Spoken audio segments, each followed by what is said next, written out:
mo sa inyong mga new look, sa inyong mga makeover, ayos ba? Opo, ang ganda po. ng facial po. Ay, masarap. Opo.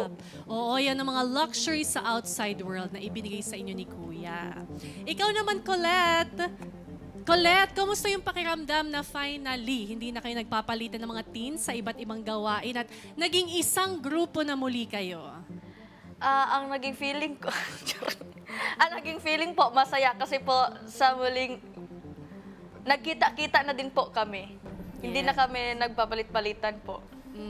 Sana pagtibayin ng mga pinagdaanan nyo ang inyong samahan. Okay, housemates? Salamat, Colette. Salamat, JP. Housemates, isang tulay nga ang naging daan para muli kayong mabuo, di ba?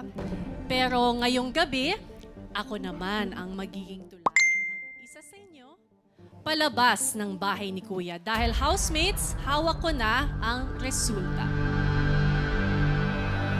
Jazz, JM at Colette, sino nga ba sa inyo ang patuloy na makakasama ng kanyang mga housemates dyan sa loob? At sino naman kaya ang marireunite na sa kanyang mga mahal sa buhay dito sa outside world? Ang una kong tatawagin ay ang pangalan ng unang ligtas ngayong gabi.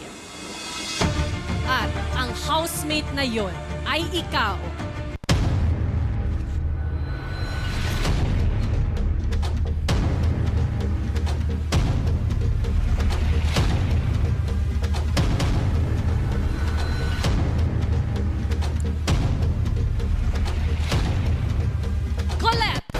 Congratulations, Colette. You are safe.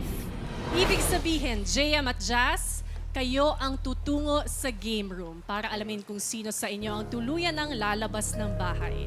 Kaya naman, magpaalam na kayo sa inyong mga kasama. Dahil isa na lang ang babalik mamaya. I love you.